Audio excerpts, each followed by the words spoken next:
Hello everyone, welcome to Brookline Booksmith for this very special event featuring, you guessed it, and Whitney Pierce, here to talk to us about her new book, Down to the River. My name is Adam, I'm a bookseller here at Brookline Booksmith. We are so happy to have you all join our community this evening, and we appreciate you supporting an independent bookstore, as well as the wonderful work of Anne. The Booksmith has been here in Coolidge Corner for 60 years as of last year. Which is pretty incredible, and that's because of the support and the love of community like yourselves. Thank you so much. And from the bottom of our hearts, thank you for supporting us. Just a couple of things. Please keep your phones on silent throughout the event. We appreciate that. I'm going to do mine right now because I think I forgot. If you pre-ordered a copy of Anne's book, we've got them back at the desk there. You can pick it up there. If you still need to buy a copy, or 2 or 3 copies, whatever you want, they're also over there. We all very much appreciate it. And there will be a Q&A at the end of the event, so have some questions ready. But we've all so been looking forward to tonight. It is an honor and a pleasure to introduce Anne Whitney Pierce here for her new book, Down to the River, a family saga set in the late 1960s in Cambridge, Massachusetts, against the backdrop of the Vietnam War. Twin brothers Nash and Remy Potts have grown up as entitled, Harvard-educated golden boys, heirs to an old but dwindling family fortune. With the passage of time, the gold veneer of prosperity begins to chip away and their lives begin to falter. Anne Whitney Pierce is a lifelong Canterbridgian, I hope I said that right, and author of 2 books, Galaxy Girls, Wonder Women, and Rainline. While raising her 3 daughters, she taught writing at the WLP Graduate Writing Program at Emerson College right here in Boston, and to younger students in the Cambridge Public Schools. So, ladies and gentlemen, without further delay, please give a round of applause for our star tonight, Anne Whitney Pierce.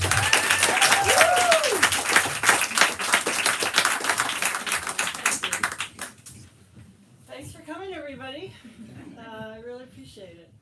I think I'm going to just stick to reading rather than talking about the book, unless you guys get tired of my reading.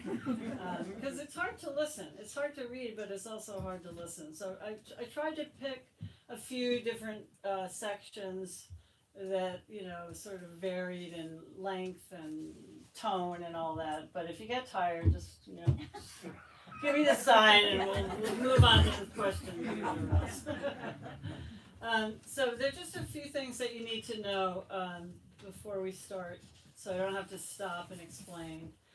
Basically, it's the story of a family, and there are these twin men that were mentioned, and they live on a fictitious, you're going to find a lot of things familiar, but it's also, this is fiction, just try and keep that in mind. They live on Hemlock Street, for instance, which, is there a Hemlock Street in Cambridge?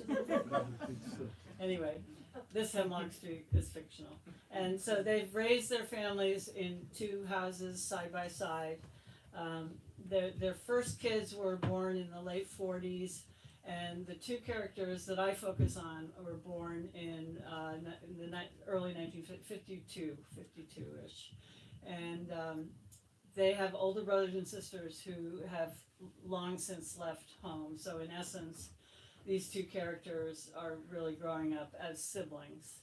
And they're coming of age during this time. I mean, imagine it. And I'm looking at faces who were in school with me in grammar school.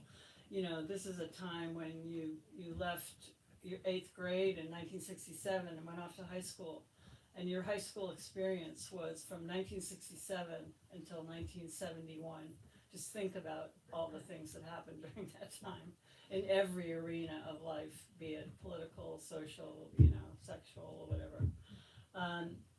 So most of the book actually takes place in that academic year of 1969 to 1970, when these 2 cousins, whose names are Chicky and Hen. And Chicky is just a nickname that her dad used to call her Chickadee, so that she's Chicky. And her cousin is Hen, who is Henry. And that's why the very first line of the book is, the barnyard names were just coincidence, the rest was by design. So, they're kind of odd names, and when I've been practicing reading, I realized that Chicky is really hard to say.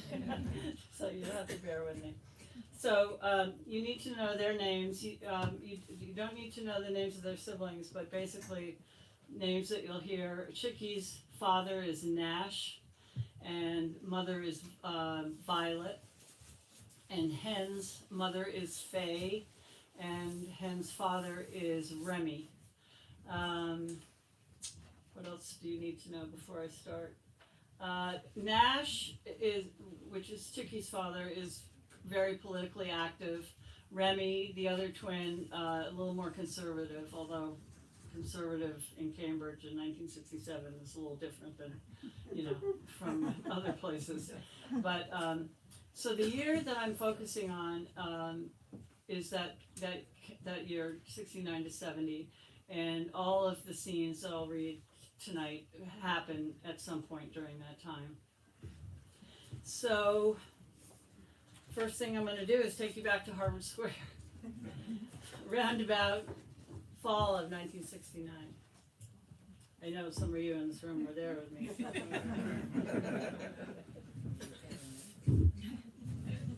The game they play is called The Game, a square-wide hide-and-seek. They hide in back alleyways, restaurant bathrooms and booths, the aisles of bookstores, body-wide cracks between buildings, fire escapes, dumpsters, tree limbs, unguarded manholes. The game begins in the cobblestone courtyard at Holyoke Center, where the chess master hangs his sign, where musicians strum guitars and pass the hat, where a woman draws pastel chalk designs on the sidewalk, swirls and zigzags and stars. The Right to Life man paces with his placard and bulbous nose. And a tall, bearded man sells The Old Mole and Avatar, a full front page of swirling psychedelic obscenities. The Hare Krishnas dance and chant in a circle in the courtyard, tambourines keeping measured time, creamsicle robes and pigtails bouncing. A weatherman shouts from a bullhorn. A gray panther stalks the bent and white-haired. On the weekend's dusk rises and quivers.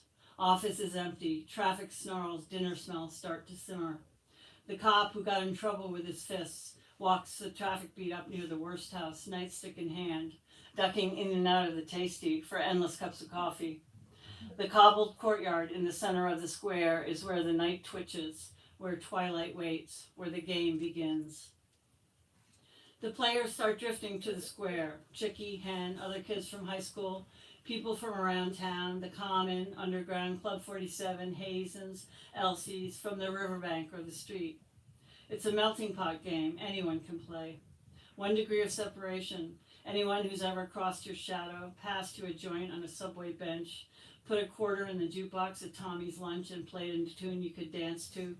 The girl lighting up through the window of Hayes Bickford.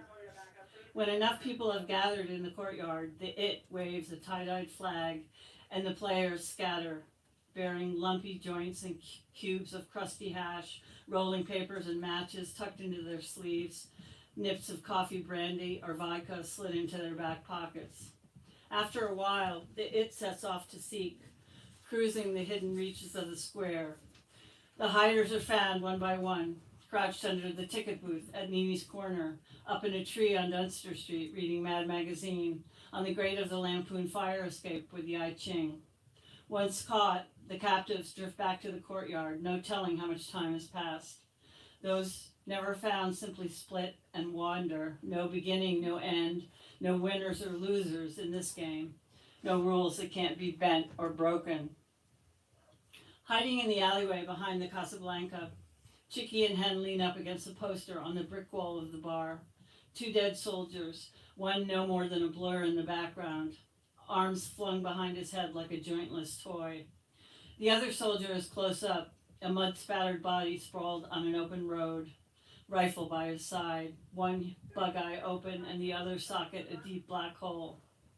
Hen searches the picture for the other eye. It could be any of the pieces of rubble lying on the ground, or any of the flaws in the poster's print. Who is written in bold red letters on top and below the soldier's rifle. Why? My dad says it's premeditated murder, Chicky says. They can make you go, Hen says, but they can't make you pull the trigger. You turn into a different person in a war, Chicky says. I read an article about it in Life magazine. Oh, so that makes you an expert? Chicky shrugs. If someone's going to shoot you, you shoot first. It's self-defense. I dropped the gun. Hen pantomimes, walking slowly, one foot planted carefully in front of the other. I'd raise my hands, just keep on walking. Yeah, and you get blown to bits and your mother would not be happy, Chicky says. If they saw me put down the gun, it's not Monopoly, Hen, it's a really sick game. Whichever side kills the most people wins. You're not allowed to pass go or skip your turn. You have no choice, you just have to fight. I'd walk toward them slowly. Hen drops his hands, crouches low, and turns. I'd talk to them, try and explain. In what language? Pig Latin, Chicky says. You try to say peace man and they think you were saying pig man and they'd blow your head off. Hen winces. I couldn't do it, he says. You would if you had to. Hen takes a squished and nearly empty pack of his father's Lucky Strikes out of his back pocket. He taps one out, tamps it down on the back of his hand, and lights up.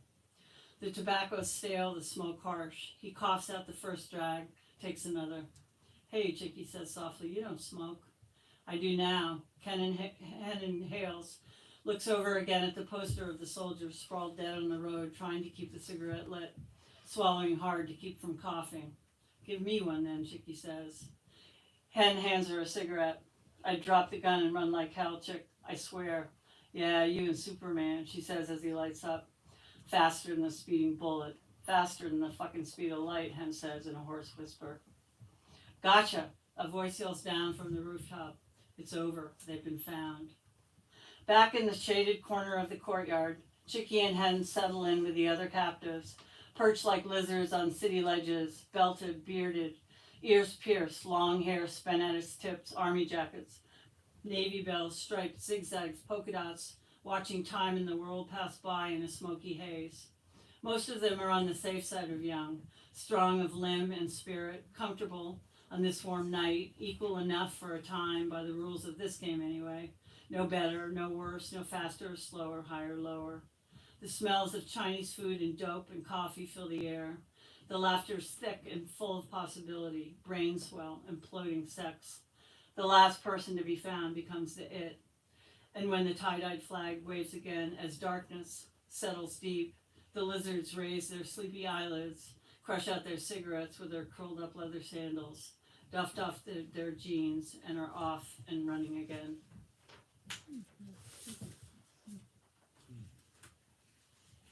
The next scene is between Hen and his dad in their house.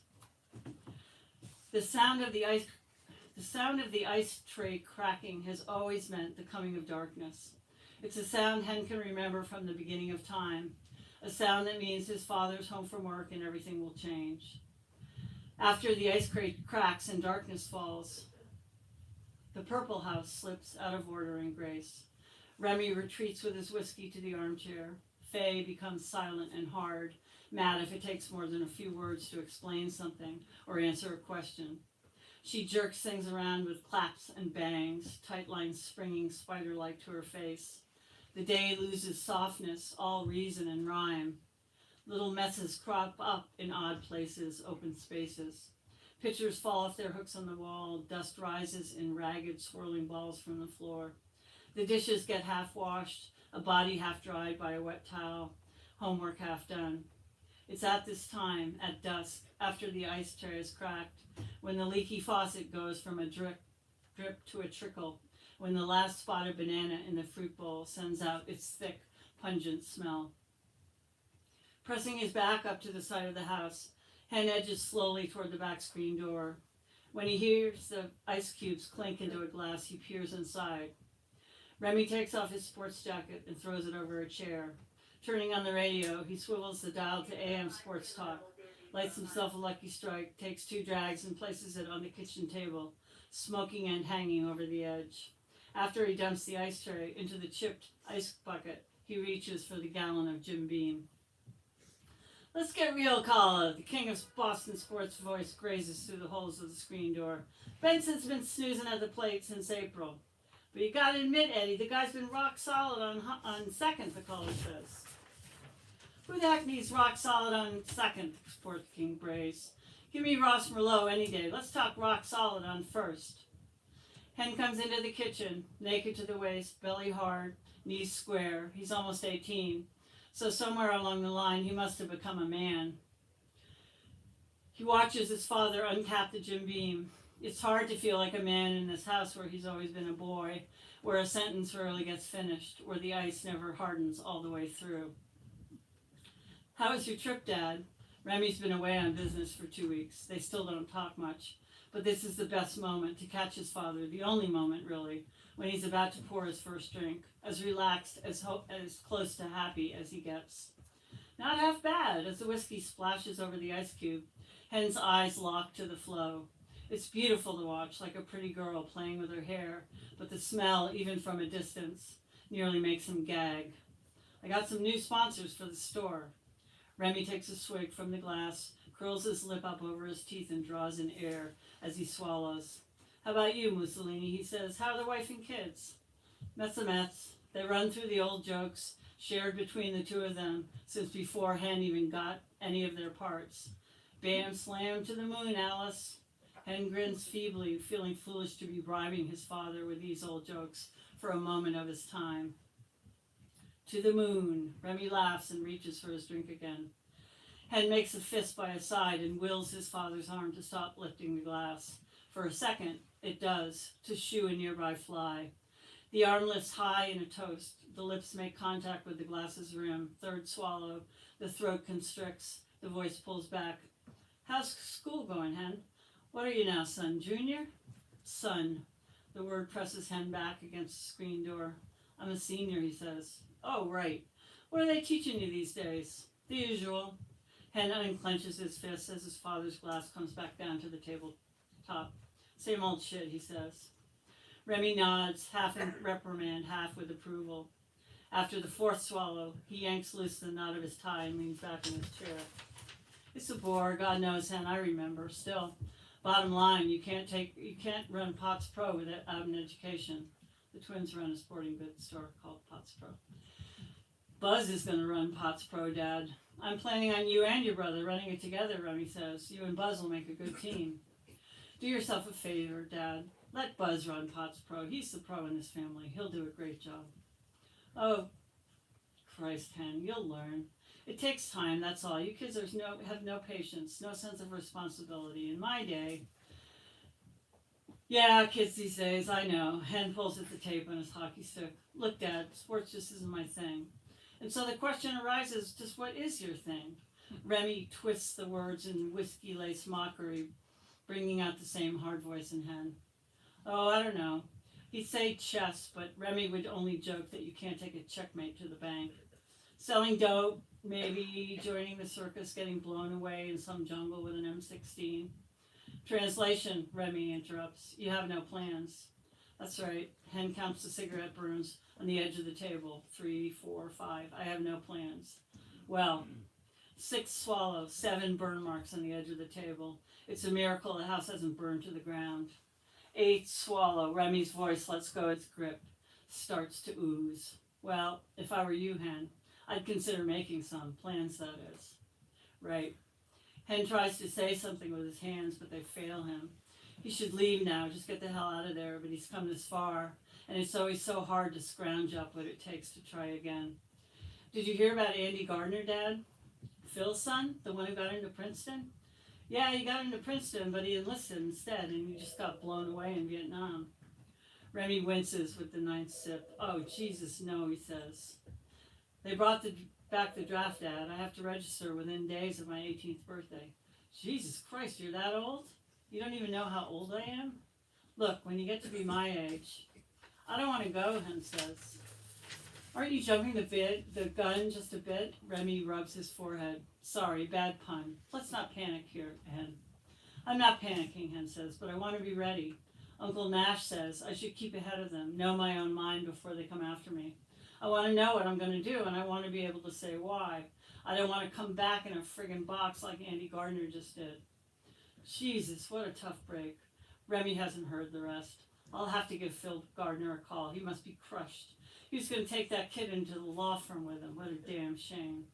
Remy collapses with the 10th swallow, reaches for the whiskey bottle as tears well up in his eyes.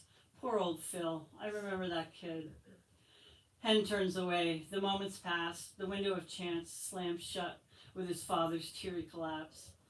He's got to get out of there before all hell breaks loose in his brain. Hey, I'll catch you later, Dad, he says. As the front door opens and shuts in the distance, Remy's teary eyes rise. They hear footsteps on the stairs. Faye doesn't announce herself anymore. It's Mom, Hen says. Mom, Remy echoes, his jaw falling slack on the last M. He gets up from the table, picks up his drink glass, and swings through the door to the living room.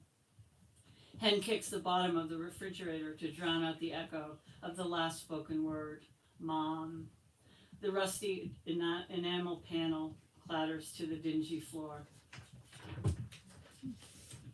Next, I'm going to take you into a classroom at Cambridge High in Latin. And although it's entirely a fictional classroom, it's not too far-fetched, let me tell you.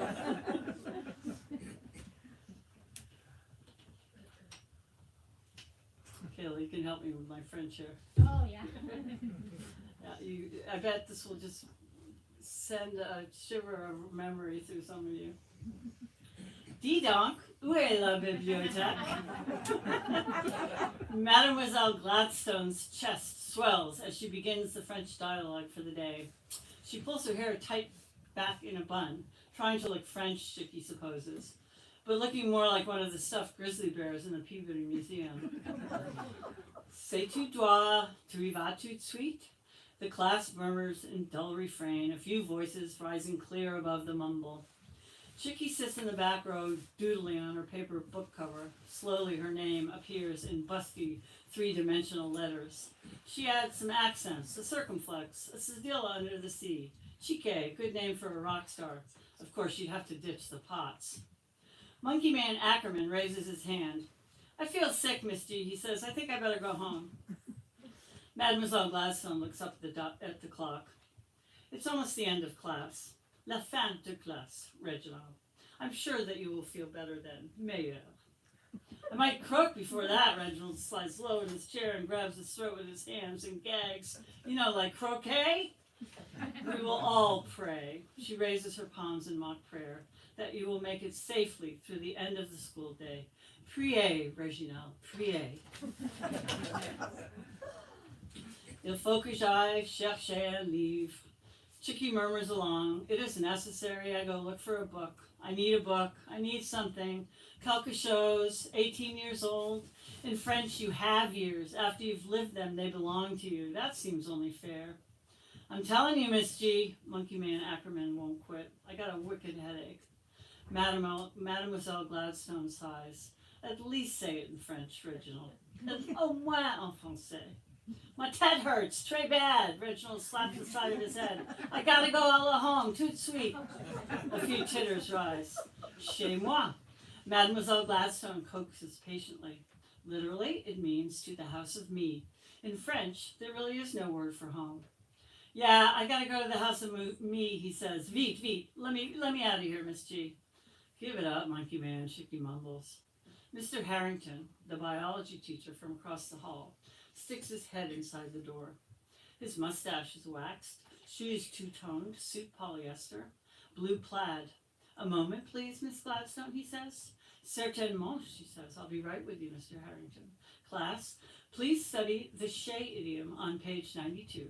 Étudiez à la page 82.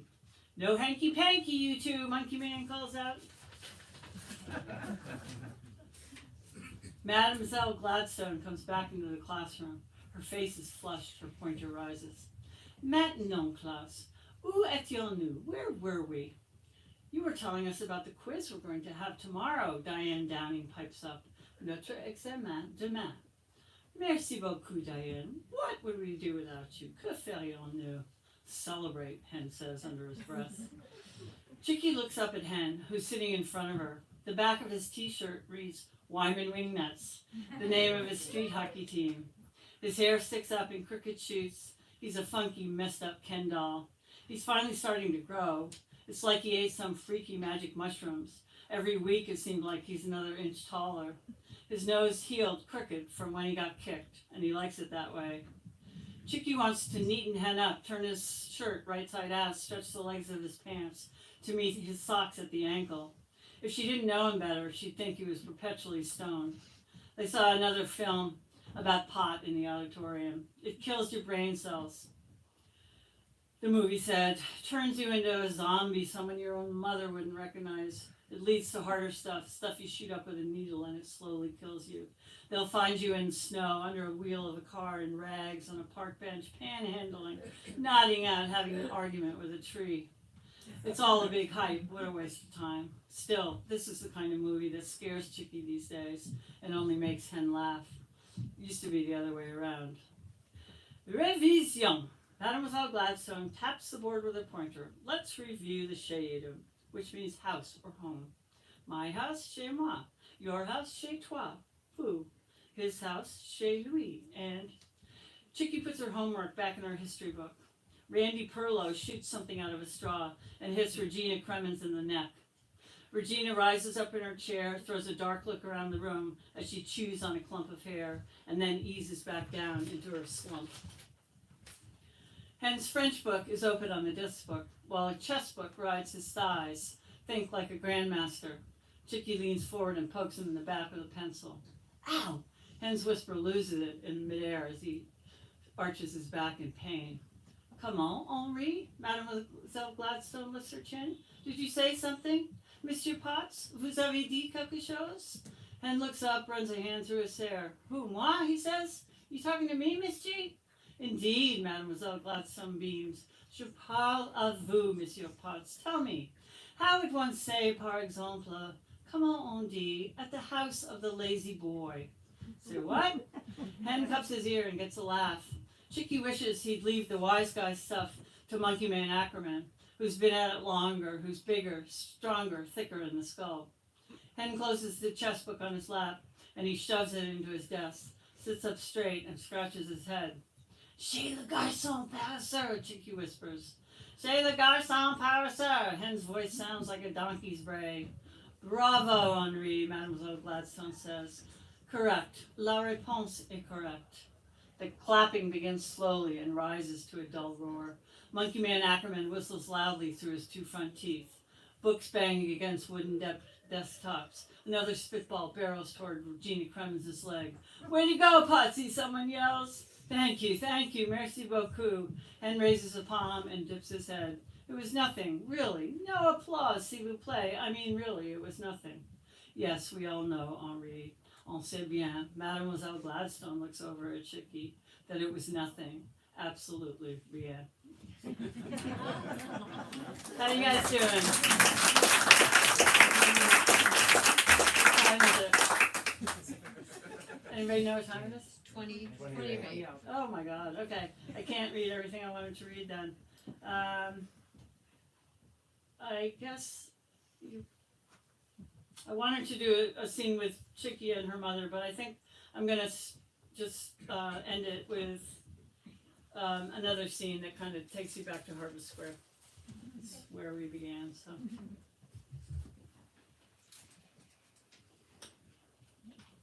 I had this scene that I cut, which if I had more time I would have read, was Chicky watching an episode of, what was the Bachelor game? The Bachelor, the one where you, the dating game, yeah. Oh, that's funny. Well, I'll spare you. Oh. Okay. Chicky heads out the door to Driver's Ed. Brattle Street's quiet and empty. On the Common, people gather in clusters, lighting off smoke bombs. On the Common, people gather in clusters, lighting off smoke bombs. Marchers gather at the Lincoln statue with a banner that reads, "Withdraw now." Chicky sees Hen in the crowd, passing out leaflets, giving directions, testing a bullhorn. She waves, but he doesn't see her. Nash stands in his khakis and corduroy jacket next to the tree she crashed into when she was learning to ride a two-wheeler. Under the tree under which George Washington first took command. She barely recognizes her father here. Mouth to megaphone, barking orders, so strong and in charge. A strange twin to the slack-jawed, good-hearted father who watched helplessly as she wobbled off on her rusty bike toward the looming tree, who bends to Violet's will at home. Chicky leapfrogs up onto one of the black Revolutionary War cannons, feels its bumpy trunk slide cool beneath her sides. The gray panthers walk in circles, kitty corner to the dancing Hare Krishnas. A man practices Tai Chi on the edge of the green. Another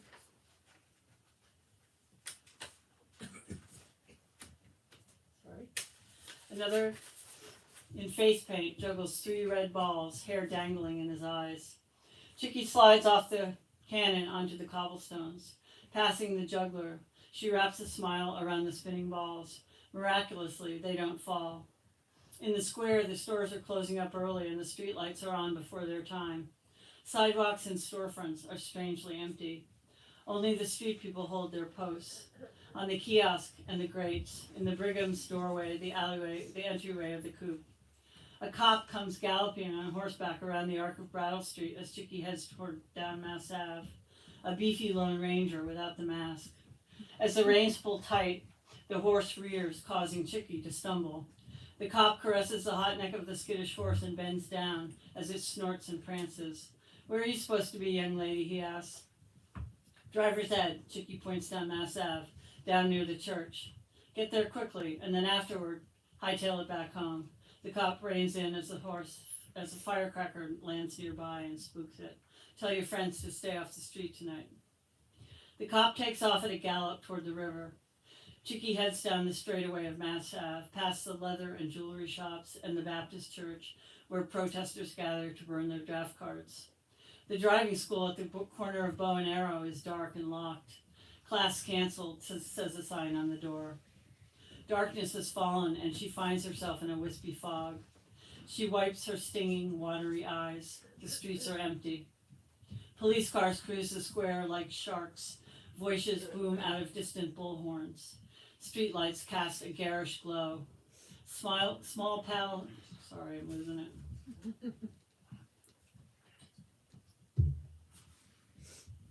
Small piles of trash swirl in the wind, candy wrappers and sheets of newspaper and the shells of the things that keep exploding. Chicky heads back toward the center of the square. The old mole man has moved his pile of newspapers up near Bartley's Burger Cottage. Her stomach rumbles as she passes by. In the window of Cracker Jacks hangs a display of striped bell-bottoms and hanging crushed soup cans. Antoine, the string and tinfoil man, stands behind a shopping cart in front of the tobacco store. Holding court at the entrance to Cardell's, Plato, the street poet, recites his war poems, dressed all in red. "Hey, Chicky."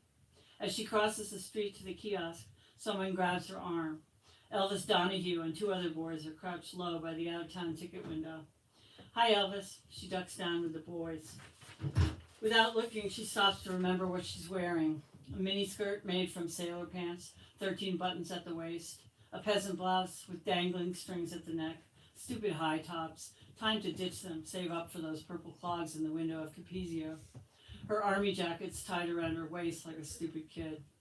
"Where are you coming from?" Elvis asks. "Driver's ed. It got canceled," Chicky says. "What's happening here?" "You just missed it," Elvis says. "The protesters came marching up from the common. The cops were waiting in a line at the coop. They just kept on walking. People got hauled away. The tear gas was flying. The handcuffs were clicking. Must have been 3 or 4 paddy wagons. It was far out." He hands her a lit joint. "Those people in the front line had balls. My father." "What?" "Never mind." Chicky takes the joint between her thumb and middle finger and takes a drag. "Isn't this kind of stupid? There are cops all over the place." "Pigs don't have time for jailbait like us tonight," Elvis says. "It's an insult to the animal," one of the boys says. "Pigs are cleaner, smarter, and have a social conscience." "How the hell do you know, Kramer?" the other one says. "You ever hung out with a pig?" Chicky crouches low with the boys. The pot tastes different than the nickel bag she bought with Wanda Melrose and toked in the girls' bathroom at school. Stronger, more bitter. Smoke curls up into the air. The boys talk baseball and dope. They had some Colombian red the night before. It was so good it was like tripping. Chicky rocks in her crouch, takes another drag. The Celtics are looking fine, and the Bruins, with Cheesy and goal and the Habs in a semi-slump, this could definitely be the year. The boys keep looking at her as if they want something, as if she's keeping them from saying what they really want to say. Chicky feels more than ever before like a girl. But what does she really know about being a girl, a woman? Can the boys tell how much she feels like an imposter, despite the breasts and the curves and blood? She doesn't feel kind or brave or good enough to be a girl. She thinks of her older sisters, how it might have been different if they'd been closer in age, if she'd had someone to grow up with besides Hen. She thinks how she's never really had any close girlfriends and how maybe that's strange. Thanks for the pot, she says, handing the joint back to Elvis. I'll see you tomorrow at school. Wait. Elvis takes a quick toke and passes on the joint. Where are you going? Club 47, I'm meeting my cousin there. The Chambers brothers are playing. No way, Elvis says. Everything's been canceled because of all the demos. They've taken over the mall in Washington. The Stones are doing a concert on TV to keep people off the streets. The cops made an announcement through the bullhorn. Chicky shrugs. I guess I'll head home then. You want to ride? Elvis says. My motorcycle's parked over by the graveyard. The other boys snicker. Why don't you take her up to see your etchings, Donahue? Shut up, Elvis says. Don't listen to these morons, Chicky. What morons, she says, turning away. Chicky swings her leg over the leather seat of Elvis's bike and puts her arms around his waist. The silver chrome plate reads Norton 750 in slanted silver script. It's such a pretty thing with its wheels and pipes and bars, steel and black rubber, such a beautiful, ugly thing. As Chicky rests her feet on the footrest, her mother's face comes into focus. Violet says, riding motorcycles may be hazardous to your health. Stay off them, Minerva. That's her real name. Chicky says, every cigarette takes a minute off your life, Ma. Put it out. She thinks of her father leading the march into the square. Those guys in the front line had balls, Elvis said. He kicks the bike started with the crumpled toe of his boot, and they take off with a lurch, tilting low to the ground, picking up speed as they near the bend of the common, Chicky's hair whipping straight back in the wind. On the common, the crowds are beginning to break apart. Hen sits on the Lincoln statue in the middle of the green, roosting with a band of pigeons. On the back of Lincoln's greatcoat, someone has spray painted Oink Oink Aid. A circle of protesters chants down below. A riff from a saxophone drifts by, a Chick Corea tune, meandering and slow. As Hen's eyes swing toward the square, a motorcycle bombs around the corner down Garden Street. It's them, he says under his breath. Two things Hen would never miss, a commando and Chicky's hair. He takes out a canister of tear gas and squirts some into the air. The pigeons scatter, all but one. Get lost, he says, giving the last pigeon a gentle push. Get lost, you stupid bird. This stuff will kill you if you hang around too long.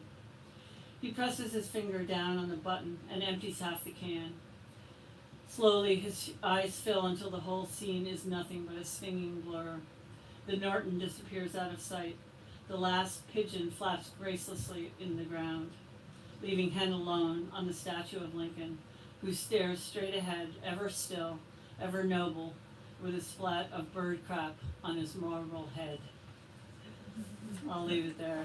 With apologies to Abe Lincoln. It's not a very eloquent reading.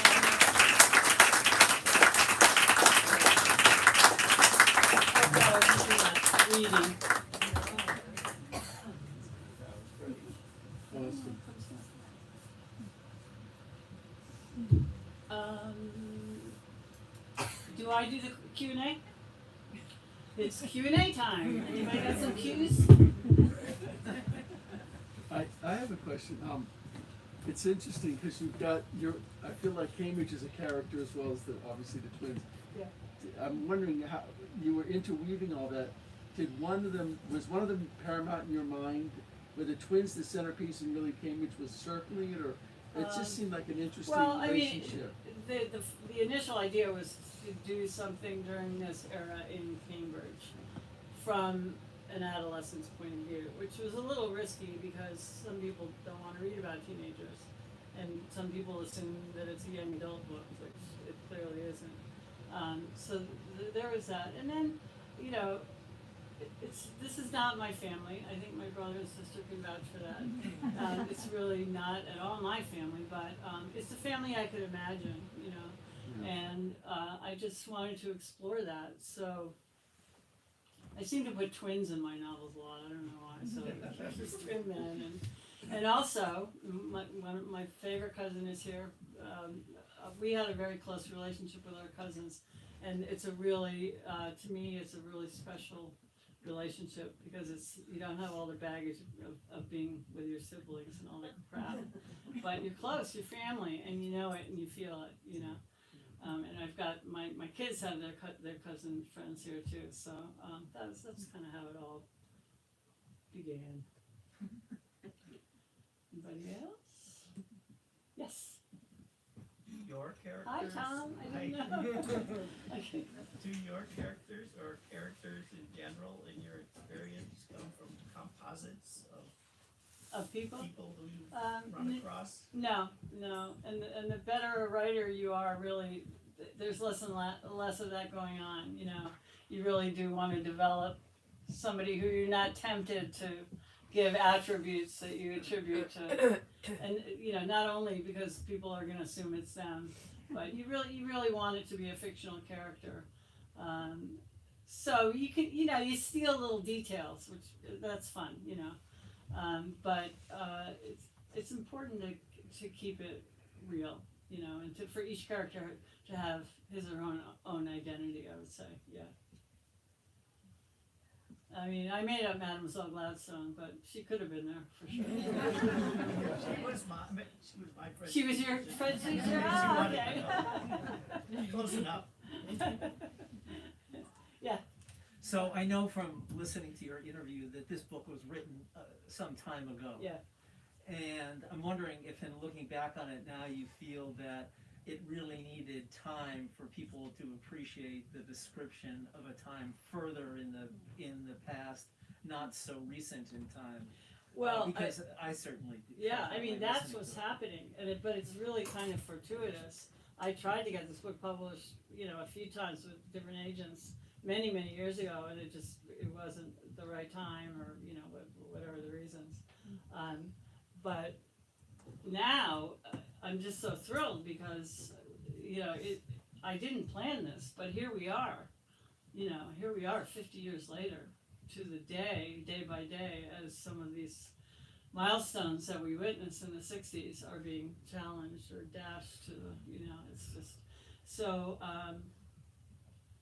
I just think I'm lucky in that way. But yes, I think there will be more interest in this book and some of the things that the characters go through, because it really does touch upon a lot of very current issues, volatile. When was the book written? Oh, I finished it probably 8 years ago. Really? Well, you know, it used to be twice as long. There were all these other characters. You know, you go through all these various stages. But a long time ago, I had to reread it. I hadn't, you know. Yeah. And when I reread it, I said, I think there's something there. You know, I think I should try again. So I did.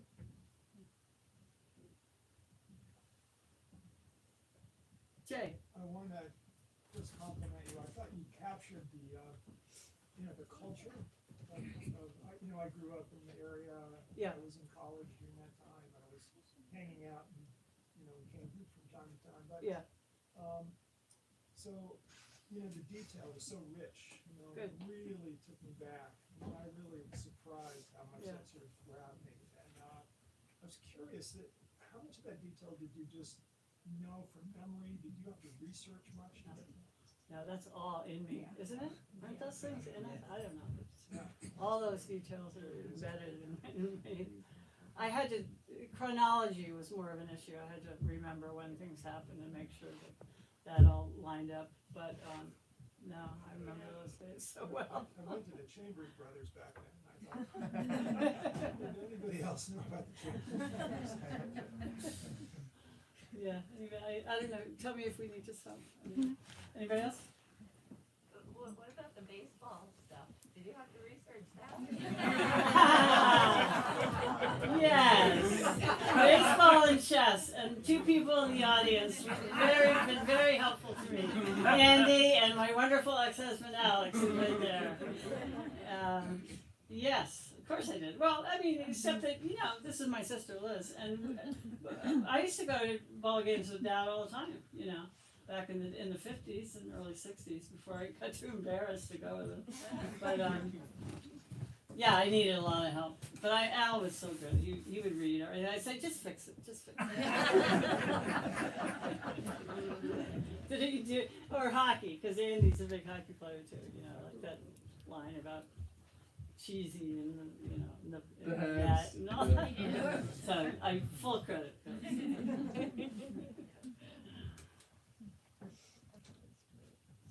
You know, I'm really struck by the kind of intimacy of the relationships. It's very brief what you've read, but you know, we're in a pre-digital era, which I had just come to this country, and Oh right, yeah, I didn't experience that like lots of folks here. yeah. But I was in Harvard Square with all those restaurants and Yeah. places, right? And Yeah. so that's, that when you were reading that, I was just thinking, wow, like what are the teenagers, what are they doing What are they together doing? I know. anymore, right? You know, I mean, there's just not that kind of. Do we have any teenagers here? I don't know what. I hung out with Gucci's kids the other day. How old are you guys? These guys? 12 and 7. Yeah, so these are my first cousins, twice removed, I believe, Adisa and Langston. But anyway, we watched what do you call them? What do you call them? Instagram videos on TV. It was absolutely manic. I thought I was going to go out of my mind. I love them, by the way. I had a lot of fun watching them. But not only are the images flashing incredibly fast, but there's somebody narrating the whole thing talking faster than any human really should be able to. And it's just another world. I will tell you. It's wild.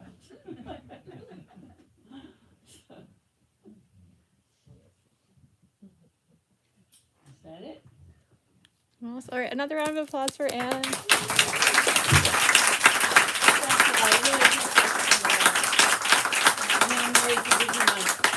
Miss Boga is amongst us. So stay well and thanks again for coming.